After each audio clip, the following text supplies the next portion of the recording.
बिस्मिल्लाहिर्रहमानिर्रहीम नहमदुहु व नुसल्ली अला रसूलिहिल करीम अम्मा बाद। मोहतरम नाज़रीन इकराम, एक साहब हैं शेख अजफर अली, इनकी जानिब से एक कमेंट है, अस्सलामु अलैकुम व रहमतुल्लाहि व बरकातुहू। मेरा नाम मोहम्मद अजफर अली है। इस नाम का क्या मतलब है हज़रत? जज़ाकल्लाहु खैरा, और आप इस नाम पर वीडियो लाजमी बनाएं। वालेकुमुस्सलाम व रहमतुल्लाहि व बरकातुहू। आपने अपने नाम की स्पेलिंग गलत लिखी हुई है। आपने इंग्लिश ज़बान के अंदर अपने नाम को जे के साथ लिखा हुआ है अजफर। यह इस नाम का गलत तलफ़ुज़ है। सही तलफ़ुज़ जोय के साथ है अजफर, या ज़्वाद के साथ अजफर। दोनों तलफ़ुज़ के साथ बच्चे का ये नाम रख सकते हैं।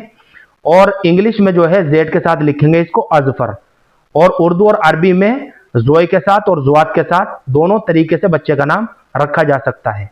सबसे पहले मैं आपको बताऊंगा जोय के तलफ़ुज़ के साथ अजफर, इसके माना आते हैं लंबे नाखून वाला होना।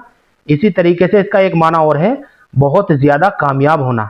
चुनाचे इस तलफ़ुज़ के साथ भी हम अपने बच्चे का नाम रख सकते हैं। जोय के तलफ़ुज़ के साथ अजफर, इसके माना है बहुत ज्यादा कामयाब होना।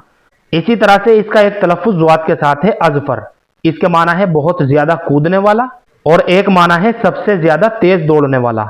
इस तलफ़ुज़ के साथ भी बच्चे का नाम रख सकते हैं ज़्वाद के तलफ़ुज़ के साथ। लेकिन इन दोनों में सबसे ज्यादा बेहतर जो है वो जोय के तलफ़ुज़ के साथ है, क्योंकि इसके माना है बहुत ज्यादा कामयाब होना। तो ये मैंने आपको अजफर नाम की मालूमात पूरी डिटेल के साथ बता दी है। मुझे उम्मीद है कि आपको अच्छी तरह समझ में आ गया होगा। और ये वीडियो मैंने आप ही के लिए बनाई है, क्योंकि आपने रिक्वेस्ट की थी कि आप वीडियो लाजमी बनाना। मुझे उम्मीद है कि आपको अच्छी तरह समझ में आ गया होगा। अल्लाह हम सबको सुन्नत और शरीयत पर पाबंद फरमाए। फ़कत वल्लाहु आलम।